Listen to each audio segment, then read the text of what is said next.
50, it reached ultimately Europe when Gerardo of Cremona translated these Arabic works based on the Indian earlier work into Latin. He translated jade, meaning a lake, and a cove into the corresponding Latin word, namely sinus, and from there the word sign comes.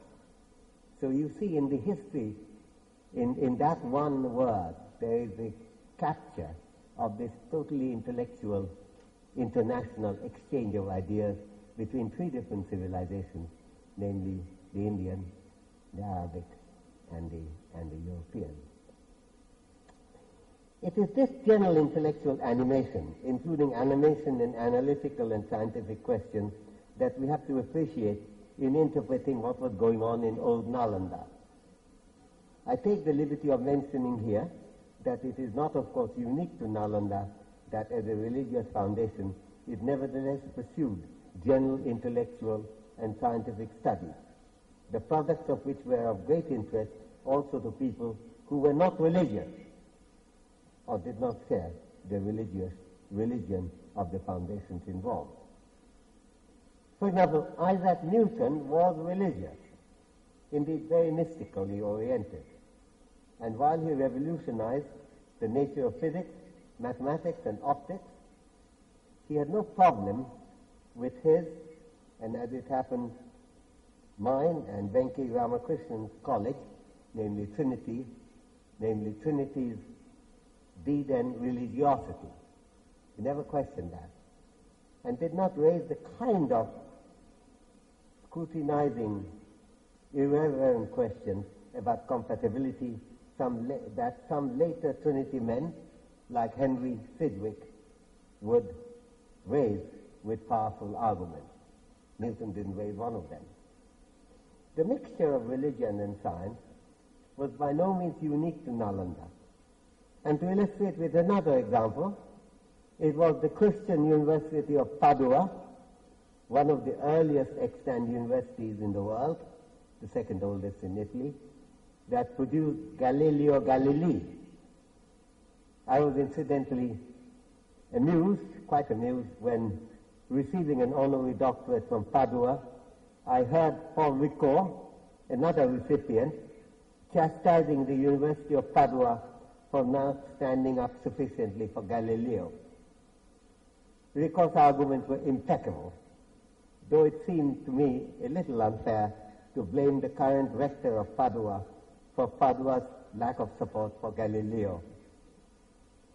To what extent such conflict arose in Nalanda, I do not know. But as more documents come to light, and this is not so easy because all of it was destroyed at that time, that could be found in the library itself was burned, went on burning for 3 days after Bhaktiyar put it to fire. So we don't know how much we'll find, but we could find something, one always hopes. We may then well find whether there was tensions between science and religion in Nalanda itself. What is, however, absolutely clear is that the Buddhist Foundation made much room for the pursuit of analytical and scientific subjects within the campus of Nalanda University, as would Padua later, or Oxford and Cambridge later on still. A third question concerns the subjects that were actually taught in Nalanda. How many science subjects did they teach? Here we do have a problem, since the documents in Nalanda were undiscriminatingly burned by Bhaktiyar and his conquering army. As I mentioned, the library burned for 3 days. We have to rely, therefore, on the accounts of students of Nalanda who wrote about what they had seen. And given the reticence of Indians to write about history, that's a subject for yet another talk. It interests me greatly as to why we have such reticence. We have to rely mostly on the accounts of outsiders who did not happily share that reticence, such as Xuanzang and Yi Jing. We do know from their accounts, and from a few other Indian ones, that among the subjects taught and on which there was ongoing research were medicine, public health, architecture, sculpture, in addition to religion, history, law, and linguistics. In fact, the I Ching produced the first systematic study of the comparison between two medical systems, the Chinese and the Indian, in his famous book after he returned to China, possibly the first such comparative study ever. I have a paper coming out in the medical journal Lancet to appear later this month, in which I discuss the relevance, continuing relevance, of the kind of question that I Ching raised as an ex-student of Nalanda on this subject. But I won't talk about that now. What about mathematics? As it happened, the Chinese chroniclers from Nalanda, such as I Ching and Yuan-Tsang, were not involved in mathematical studies. Those in China who were deeply involved in Indian mathematics, such as I Ching, did not train in Nalanda. There may have been others in India or China or elsewhere from Nalanda who were involved in mathematics, a subject that was totally flourishing in India in this period, and whose documents have been lost. But we don't know that yet. However, we do know from Indian accounts that formal logic was a subject that was taught in Nalanda, and my guess is that eventually evidence would emerge on this part, on the logic plus the mathematical part of the curriculum in Nalanda as well. I end with two final remarks. The first one concerns an aspect of the intellectual life of Nalanda that emerges powerfully from the accounts we do actually have about Nalanda from Chinese as well as Indian scholars. The faculty and the students in Nalanda love to argue, and very often held hugely publicized argumentative encounters between different scholars. A kind of cultural part of that. I've discussed elsewhere how deep this argumentativeness is in Indian intellectual history in a book called The Argumentative Indian. But I want to add here that this argumentativeness is a part of the scientific tradition as well. To seek arguments and defenses, refusing to accept positions and claims simply on grounds of faith. There were plenty of organized argumentative matches going on in Nalanda. Both I Ching and Yuan-Tsang described many of them, and this too fits in a very general way into the scientific spirit that was present in Nalanda. The final remark concerns the passion for propagating knowledge and understanding that Nalanda stood for.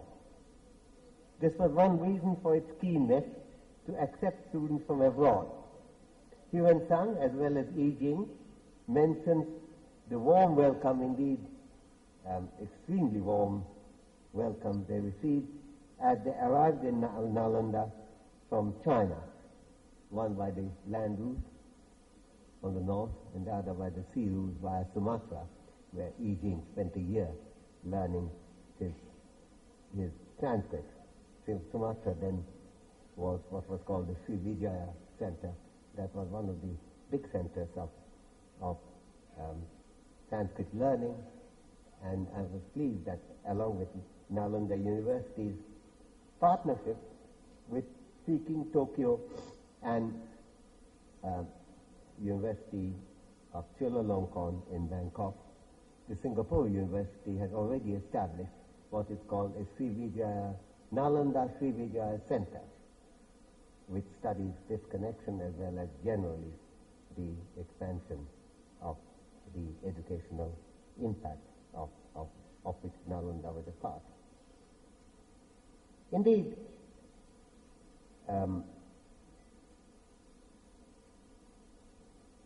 Yuan-Tsang used this commitment in an argument with the faculty in Nalanda when he was asked at the end of his education at Nalanda and pressed to stay on still as an ex-student but as a faculty member of Nalanda. He refused. And among the arguments he mentions is the following: his commitment, and here he invokes Buddha himself, to spread, I quote, enlightenment to all lands, unquote. He asked a rhetorical question: who would wish to enjoy it alone and to forget those who are not yet enlightened, unquote. If the seeking of evidence and vindication by critical argument is part of the tradition of science, so is the commitment to move knowledge and understanding beyond the boundaries of locality. Science has to fight parochialism, and Nalanda was firmly committed to do just that. Thank you very much. Now I should take off these things before I explode.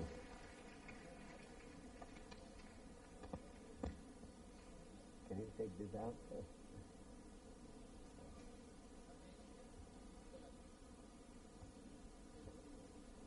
Now I request Dr. K.C. Pandey, President ISCA, to honor Dr. Amartya Sen with an award, with a gold medal.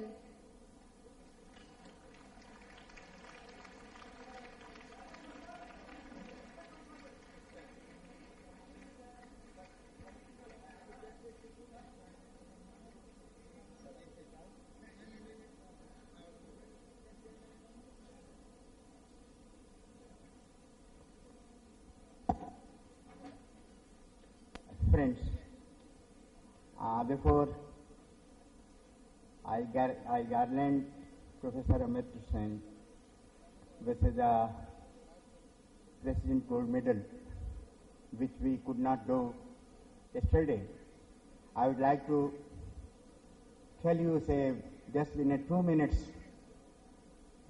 a small story. Just 2 months earlier, I could get an opportunity to be at Harvard University, and I went to the university to meet, say, Professor Amartya Sen once I came to know that he is available in the department. But the traditions in the USA, and particularly to the professors and all that you have to take, say, prior time. If you wish to have, say, any kind of a meeting with, say, any professor or, say, provost or, say, vice chancellor, you must fix the time, failing which you won't be getting any opportunity to meet him. When I talked to his secretary, the lady told me very frankly that it appears to be because you have not taken any time. I said that I was not knowing that I shall be at, say, Harvard, but I could get an opportunity to be here. So I thought that I must, say, pay my respect in regards to Professor. And that's why. So you just do one thing. You kindly give this card to him once he reaches over there in his office. And I shall be waiting, don't worry for me. No, that lady, the secretary, she was very nice. She provided me a cup of coffee and all that, water, and even, say, a suitable place to sit over there. When I was, say, waiting for, say, 5-7 minutes, to my surprise, Professor Amartya Sen, with, say, open arms, came over there and he welcomed me, embraced me like anything. The tradition which we Indians follow. I cannot forget, say, this throughout my life, that I can tell you and then subsequently, not only that, but more than half an hour, he talked about everything and told me